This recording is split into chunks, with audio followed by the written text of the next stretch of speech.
welcome. Today, we wanted to talk upon self-pressure and expectations. Yeah. Bear with us. This is going to be a pretty long series where for a couple of chit-chats, we kind of want to really dive into this in different ways. So sorry in advance if it might seem a little bit repetitive, but to us, like, it's important. It's super important. Before we even get, I guess, too much into design and whatnot, we want to talk more about our personal philosophy. It's pretty much for us, we wanted to talk about the foundation of what we believe in. The mind, the body, the heart, everything just needs to be functioning as one.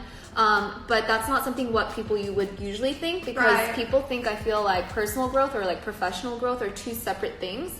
But for us, it's really one thing. Yeah. So we want to kind of get aside a couple of our personal experiences about this so you can better understand it. You know, I feel like people think that personal growth and like professional work growth are two completely separate things. And even, I guess, more than that, like they want to just choose one. Like you have to just focus everything into your personal growth, or you have to focus everything into like your work growth, and you can't do one or the other. Like I've seen people who like quit their jobs just to focus on, oh my god, so sorry. This nasty sound is actually our dogs playing. Yeah, so I think what we really wanted to kind of talk to you guys about is also like, what do you guys do to keep that balance of growing as a person and becoming like, you know, having better life habits? What would you call it, like internally, like being a happier person? But also, how do you still, on top of that, grow yourself professionally and continue to like strive and reach for better things? This might sound really vague to a lot of people, but that's kind of why we wanted to tap into it and kind of, instead of like laying it out as like a very general thing, we want to dive into what we mean by this. Because again, for those who are gonna continuously be following chit chat through chit chat, you guys will see that our kind of way of doing our business and what keeps us going is a little different. To be honest, if you guys are kind of hoping to just find like tutorials on how to do graphic design and that was just it, that's really not the right channel or space. For us, we will teach you that, but also the biggest thing is like you can find that anywhere else. It's more about, I don't want to sound like so basic, but I think it is more about just having that kind of a lifestyle rather than just seeing graphic design as just being something that's, oh, how do you do this effect and how do you that? It's like, it's about everything that surrounds it too. So this is a little bit unprofessional, but we're super hungry, so we're gonna kind of turn this into like a half ASMR, like mukbang. So going back to what we have on cue for today, which is talking about self-pressure and self-expectations.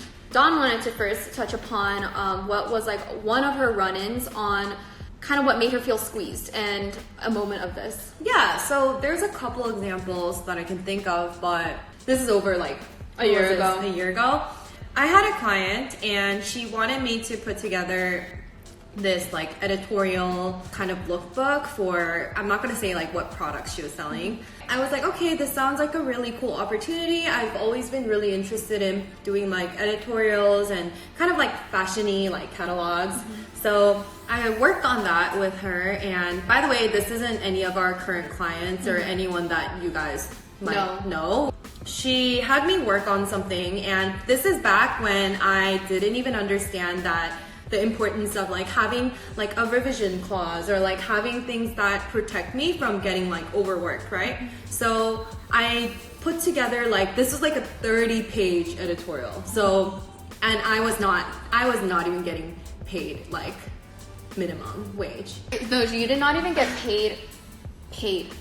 So, I mean, you saw the lookbook, I like put my heart and soul into it, wanted her to do so well, and she was actually really kind in the beginning, you know? So she loved it. She was like, oh my god, this is amazing, and you know, love it. And then the next day, she comes back to me and she's like, hey, can you do this? Okay, by the way, this lookbook was in black and white because she asked for it to be in black and white. And then she comes back the next day and then asks me, hey, why didn't you use some color? And I was like,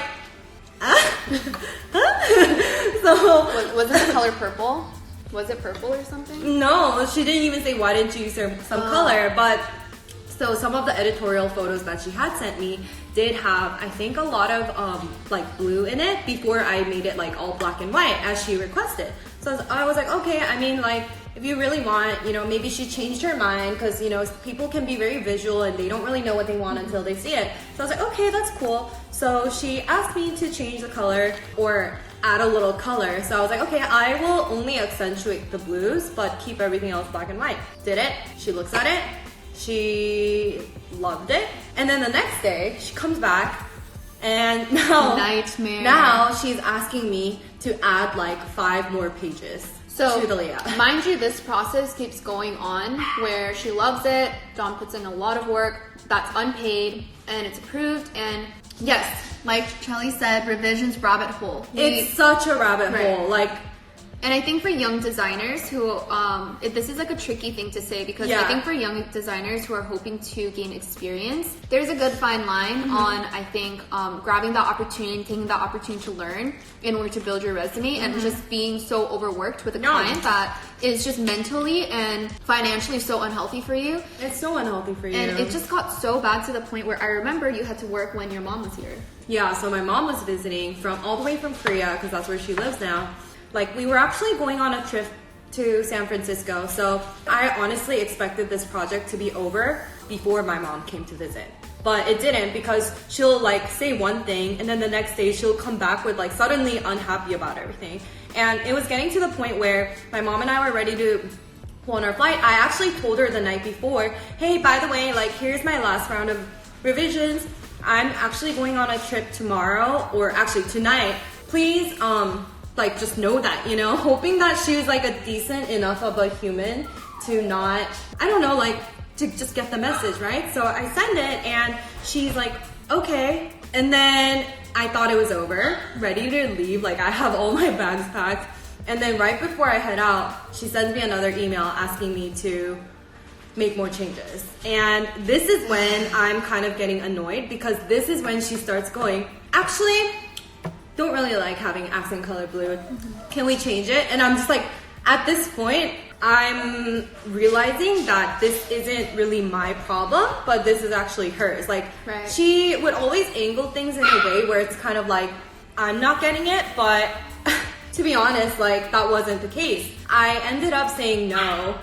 And I was like, you know what? Like, I have done so many revisions for you. I've listened to you. I've told you, like, why certain things don't work, and you just kind of seem to understand it, and then you always come back the next day like wanting something so different. And that's when I was like, okay, this is over. Like, I just told her that I cannot work on this project anymore. And I think this is like a clear example of, you know, like, it obviously, I hope that from this explanation, that's exactly what happened, because I looked through the email threads and this was before I hopped on board and I was like, oh my god, this person is crazy. Yeah, but she's crazy. The highs and lows were just so insane. Like, yes, like Chelly said, sounds like she didn't even know what she wanted. She didn't. Right. And I think so many months later, we find out that she never launched. She never launched, and she has never launched to this day. Right. And back when I was working on this project with her, it was so time sensitive because she wanted to launch in like 2 weeks. So I think like the moral of this story is, I think from the clients, like from the client's end and from Dawn's end, like, it can seem like she's definitely, like, sometimes I feel like designers can take it upon themselves and kind of be like, you know what, I want to be a good designer. I don't want to put on crappy work. I want to make this client happy. Right. And, you know, that could be, that's fine, but there comes a certain point when a client crosses that line.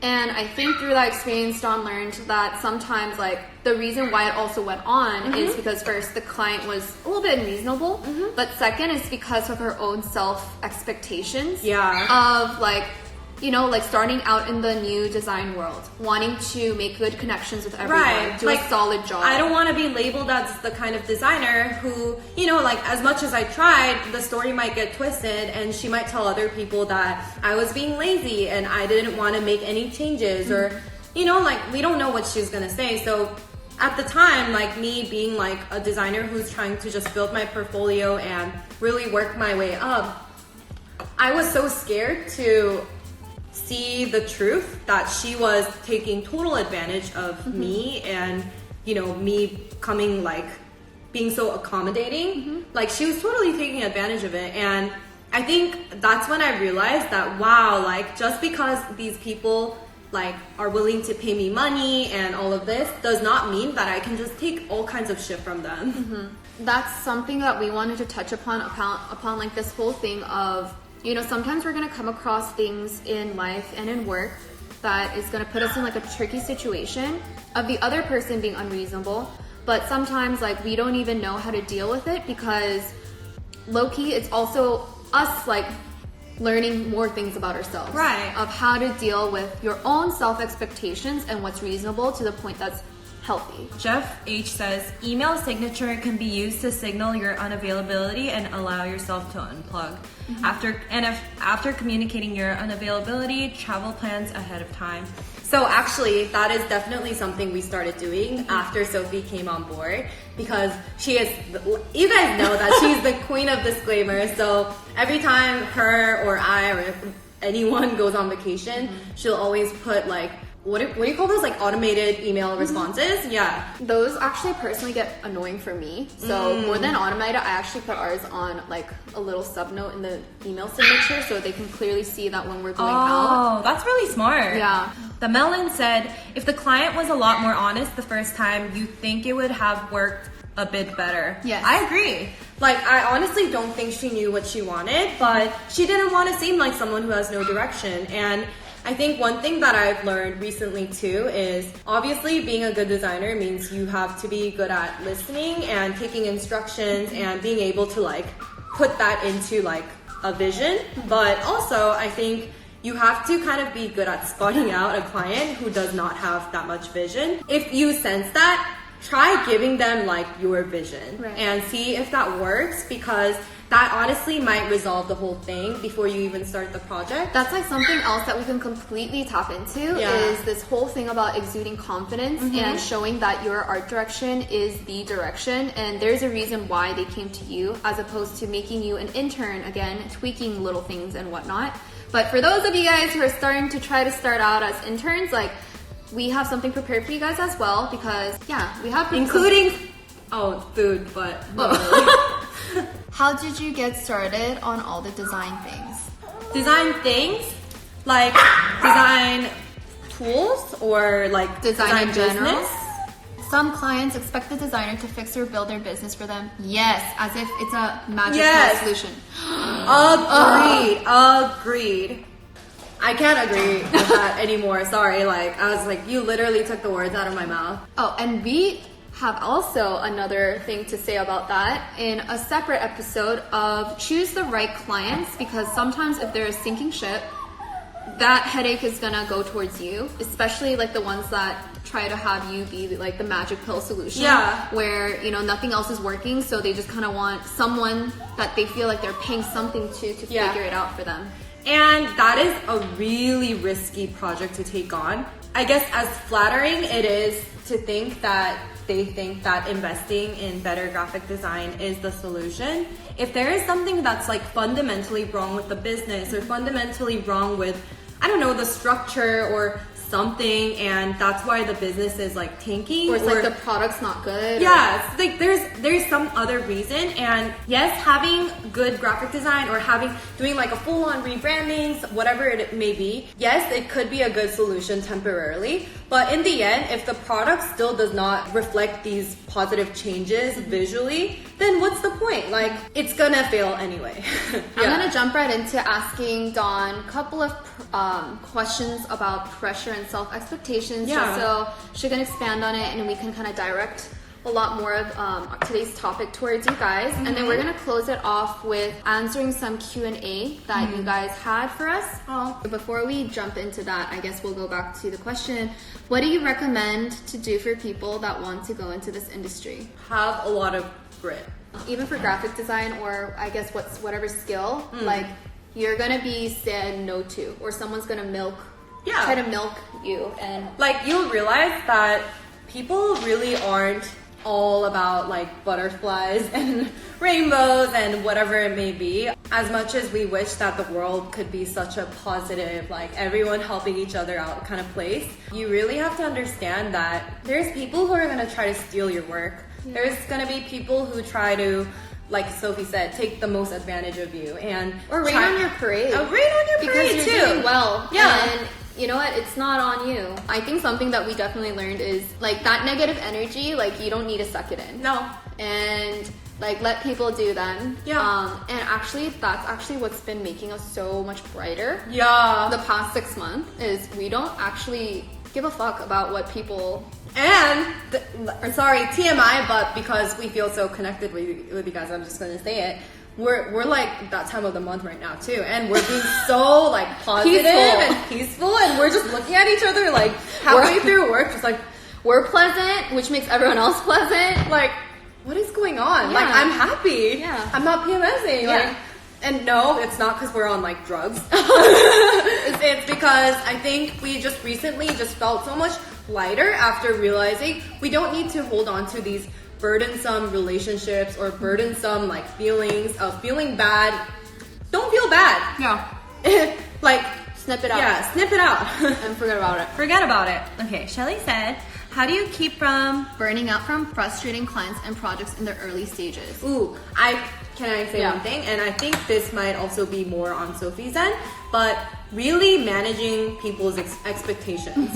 Like stating to them exactly what's going to be delivered, like whether it's a PSD or PNG or JPEG or movie file, whatever it may be, you guys should see our contracts. Yeah. Literally covers everything. And that is the only way, honestly, for you to protect yourself, because one thing that you have that you both agreed upon, I'm assuming that you guys signed it, is the contract. So yeah, I would say on paper, don't ever oversell yourself. So say like there's a really cool opportunity and you want to take it. There's definitely been a couple of opportunities in Dawn's growth stage that, you know, was kind of out of her realm and what she thought she could handle at that moment, but she took it on anyway. No, because that's what she needed to do in order to like grow. Right. And the good thing is she did take it on well, but that came with a lot of preparation. Yeah. But again, we wouldn't say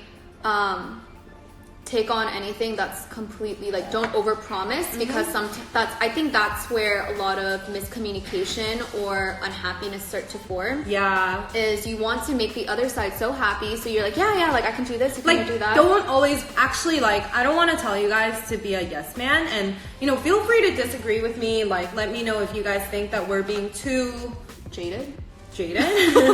But I personally think that you as a designer, like, trust what your gut says too. And if it's telling you like, yo, this is way too much, this is not something that makes sense, I feel like I shouldn't be providing more than these kinds of files, then you're probably right. People on the other end know what they're getting into. Like, I feel like we went through a moment where it's just kind of like, oh, like, there's probably miscommunication. Yeah. Like, they wouldn't make it this hard on our end. The truth of the matter is, like, sometimes, like, people end up just being selfish just because they're people and want to milk as much as they want out of you and kind of play dumb. So, like, if it's that kind of situation, like there's no need to be aggressive about it. No. But we can clearly just state as a matter of fact, like, Yeah. this doesn't seem to make sense. Can we discuss? Exactly. Also, one thing I want to advise is don't send angry emails. No matter how frustrated that you guys might be, because you feel like this is so unjust and they're asking so much of you, and I know you want to express it, but don't feed into it and don't resort to emotion, because arguing with emotion is actually the weakest argument that you could ever make. So if you guys see like our emails, Emotions are not weak though, just to say. emotions are not weak, but when it comes to emails and arguing that you shouldn't be doing this anymore, that is not the time. Don't result to emotion, because that actually kind of weakens your argument, in my opinion. I think what you should be saying is closer to, hey, referring back to our contract, I said max this amount of revisions, max I'm going to be providing files in this and that format. So as you can see, like, always just refer back to the contract, be very matter of fact, and just say, as you can see, that was not promised, so I cannot send you. Because when an argument happens, I feel like so easy for one person to feel like, oh, that's the other person's fault, or I feel miffed, or like have a reason. But that other person might as well too. And when a fight or anger or whatever builds, it's really a two-way responsibility sometimes. And so the only thing that kind of clears out that situation is just fact. Just go complete fact-based, because they can't argue with fact. But if you throw in emotion and sound angry or upset, then they're just gonna be like, why? So we have 5 questions. Oh, actually, sorry, these are not questions. These are answers to our question, which is, what triggers you? So many things. So many things. But the first one, super picky revisions and or the client not having clarity about what they want in the first place. True.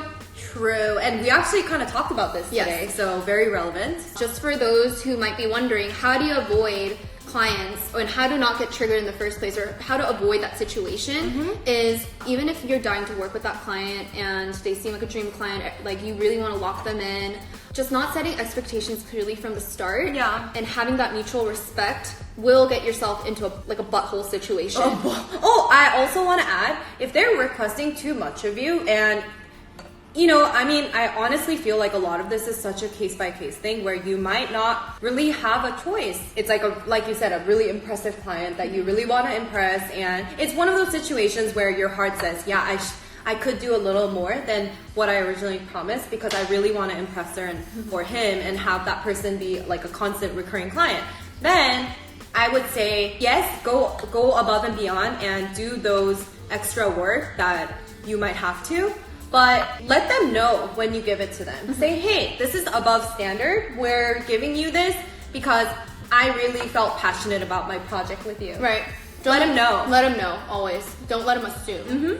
How do you constantly come up with new styles and avoid creative block? So we've actually answered this in our previous chit chat, but Is that Jen?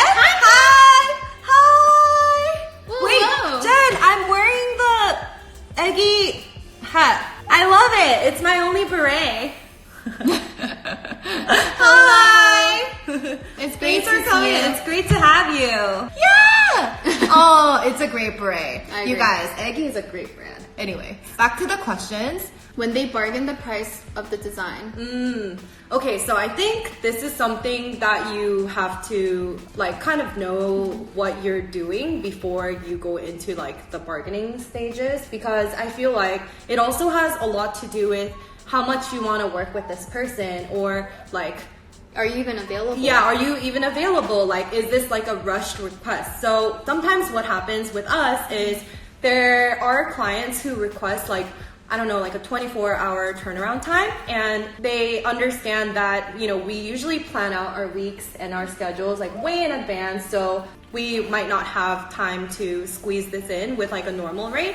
But with a certain client, we have had instances where they were willing to pay a rushed fee just to have us get it done. And in situations like that, you have to, because I don't want my client to just not have any work. Right. Yeah. And so that just kind of taps into also Dawn having to work after hours. Yeah. But that's her decision that she had to make in order to Of course. satisfy the client and move forward. Yeah. I just want to jump into this just because we worked on price together. Yeah. When they bargain for the price of design, it does matter. It's a couple of different factors. The price needs to first make sense and to be based on something. It can't just be thrown out. There should be maybe like you said, different situations and tiers for maybe different clients. Again, this depends on your complete business model and how you operate with your clients. If you're more quantity based, quality based, this can go on and on. Simply answer it. Know your minimum, maybe maximum of your design work, but it all then also starts with, do you even have a process? Do you make a certain amount of logos? Is it just you only have one process? Do you have a basic package? Do you have a premium package? This goes on and on, so maybe we can set this aside for another full day chit chat. Hello girls, won't be surprised if you know this already, but you might like Kenya Hara's book, Designing Design.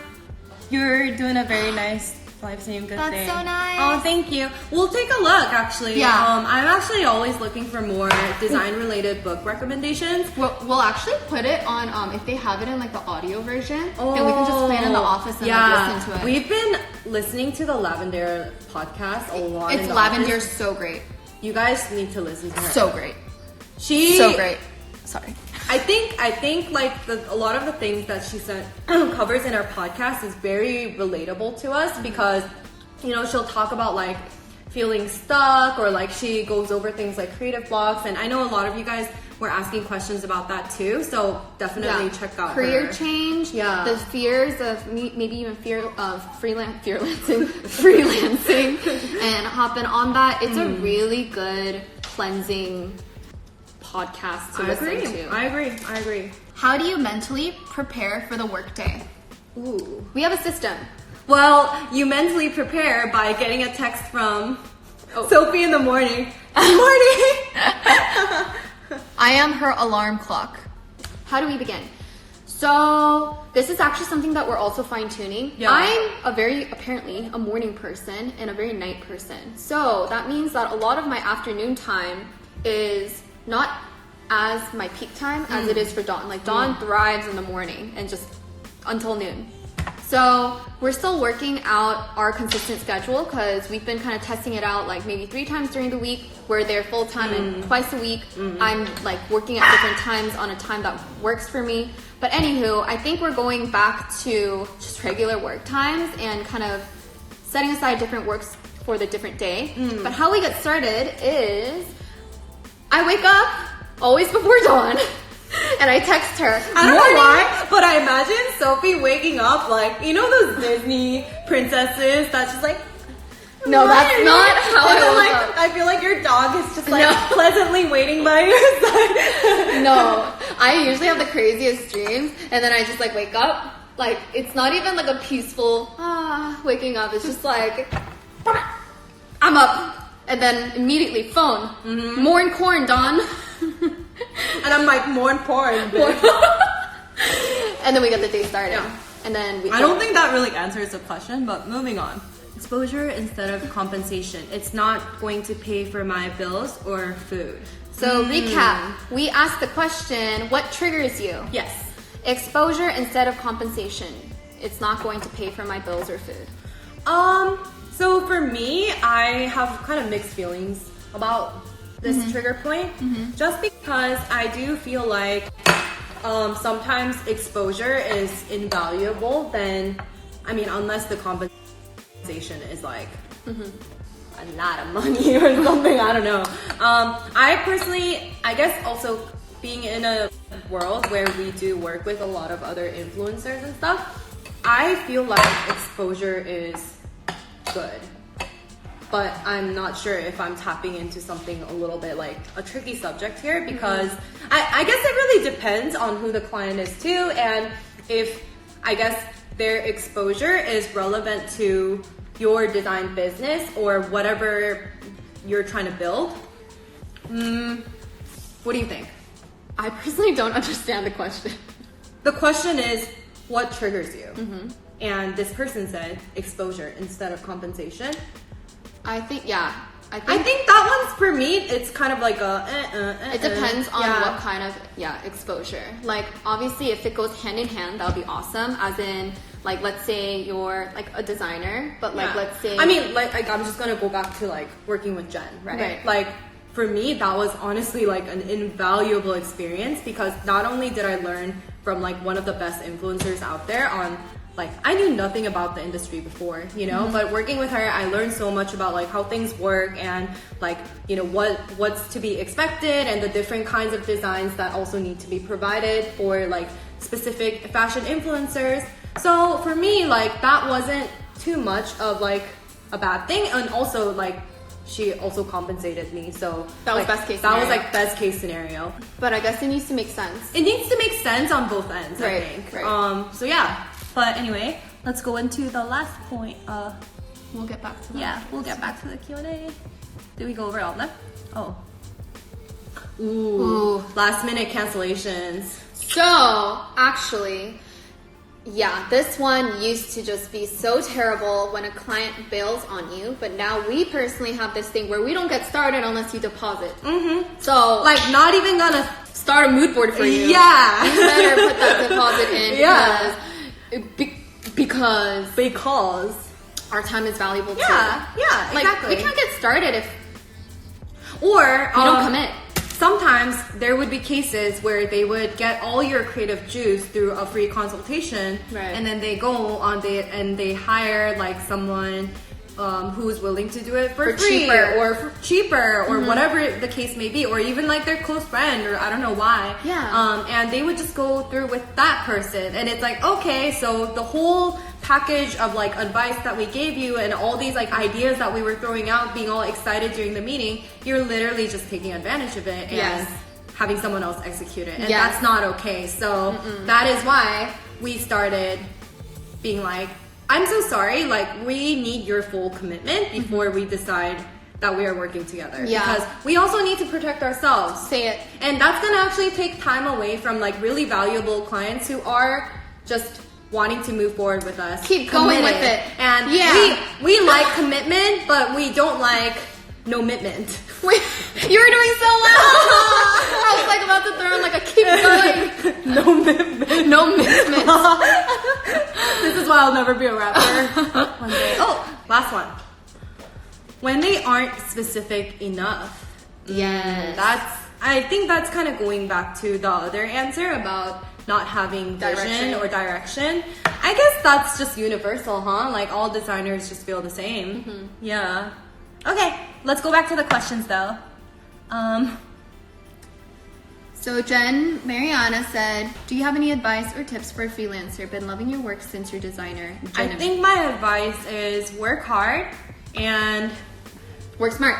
Work smart. Be kind, like don't step on other people when you're navigating yourself through the industry. Like don't try to like ever sabotage anyone else's stuff, because keep your integrity. Keep your integrity, but don't get pushed around either. Yeah. Oh my god, I feel you on that. Deposit is so important. Yes. Yeah, I think just in this world, like where it's so easy for people to just ghost you, or I mean, let's be honest, we recently had a case where, I mean, we didn't really do any work for these people, but they're kind of just playing with us a little bit, like, you know what I'm talking about. We talked about this today. Yes. So I spent my valuable time putting together a contract and the next steps and communicating for like a couple of days just to figure out that the middleman who was kind of trying to negotiate this just felt lazy and like didn't want to like say to the other side that like he just hasn't been like responding to me for like a week now, and it's like, bruh,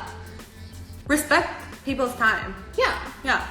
Wow. And he's pretty much not gonna like go forward with it. Pretty sure. Exactly. Oh, okay. People are no commitment, but I'm not a rapper. Hi.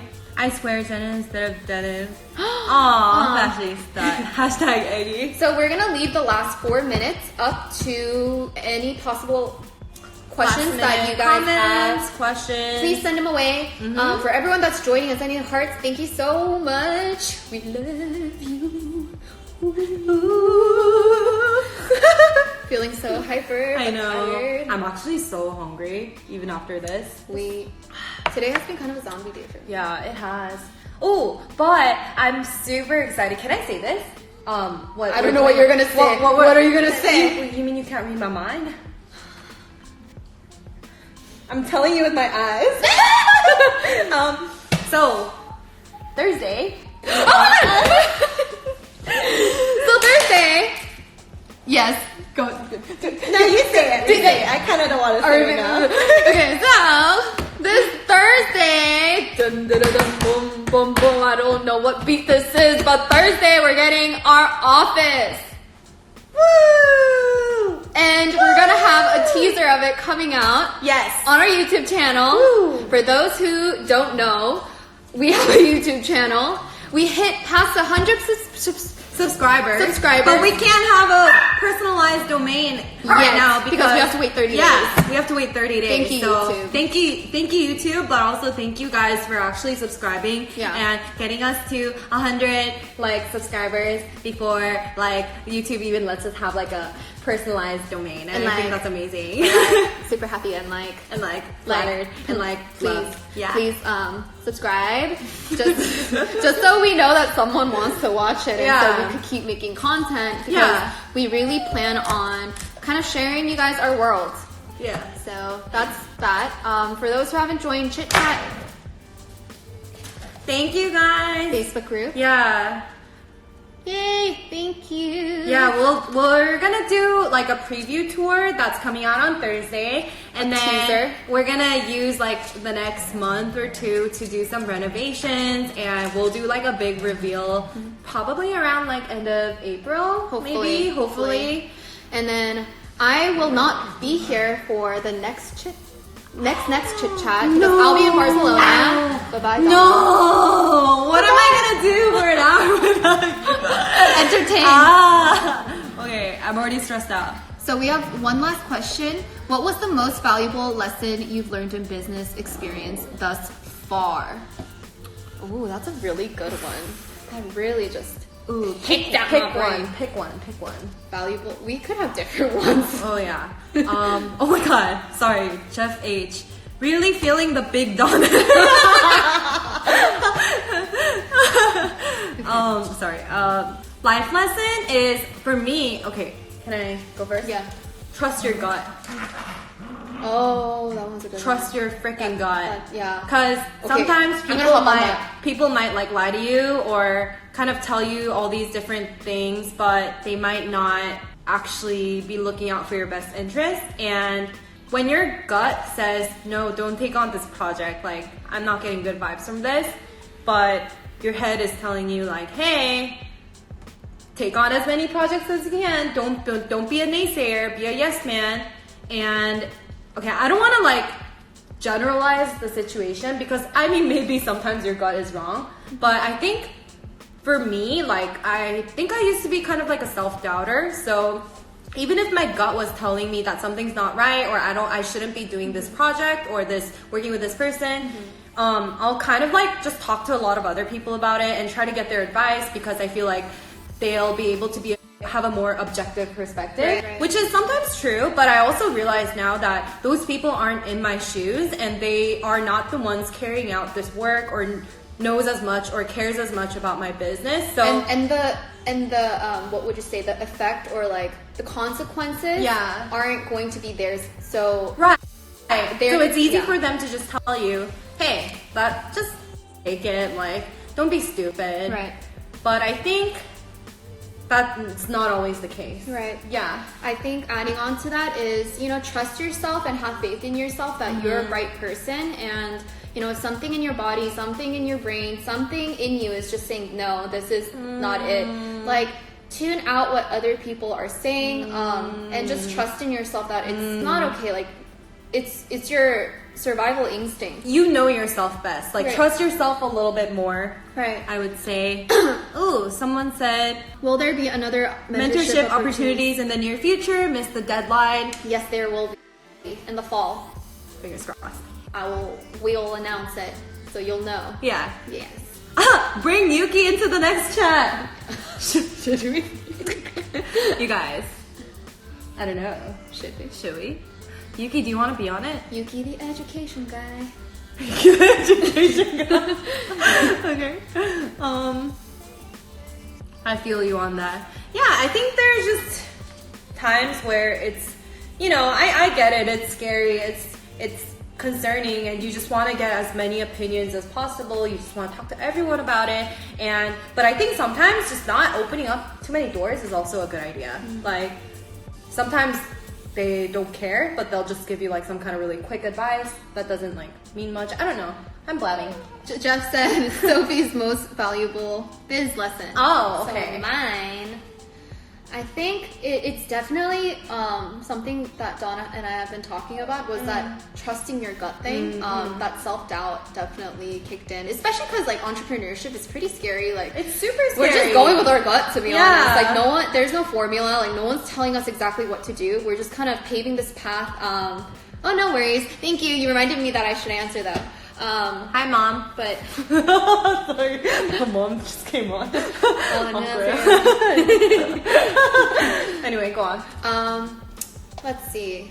Oh, so this is I wouldn't say it's really a business lesson, but it does help me with business. For me, it's kind of like keeping my cool. And that comes from, again, my self-expectation and self-pressure, because I just want to make people happy. But at the end of the day, like, you can't do that in business. You can in the sense of like within what's agreed, But sometimes, again, there's going to be people that take advantage of you or like want to cut corners, and you can't feel bad about that. No. So I don't even know how to like completely answer this, but I think it's having more faith in myself overall, trusting in myself, backing myself up. And also when I don't know the answer to something, it's like understand that it's like a learning process. Like I think I used to beat myself up so much when like there would be like a small mistake or like I didn't execute it the proper way. Oh yeah, like everything. I can test to that. Yeah, and I think that was really nice for me to see Sophie doing is like kind of like freeing herself a little bit from the shackles of self-torture and like being really like she was really hard on herself. And I think obviously that made her like a perfectionist, which carried into her work ethic, and she was like really good when it comes to work. But she's still like, I think what I'm trying to say is now she's made the change in like mentality and lifestyle where she is a lot kinder to herself and just listens to her heart when it comes to like, you know, this doesn't feel right, or you know, I'm not gonna move forward with this, or Dawn, like I don't think you should take on this project right now because X, Y, and Z, it doesn't seem right, or whatever that may be. Like you don't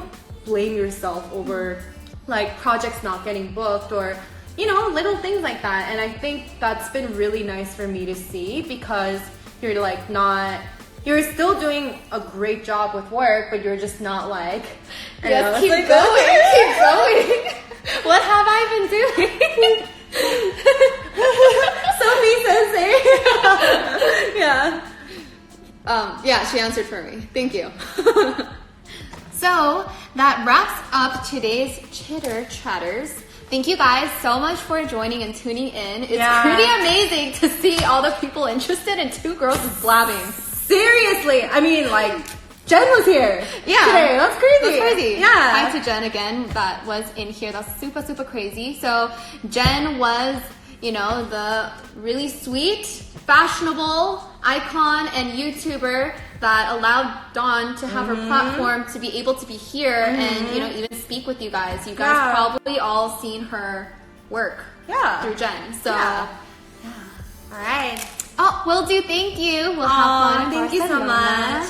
We'll see you guys same time next week, and bye!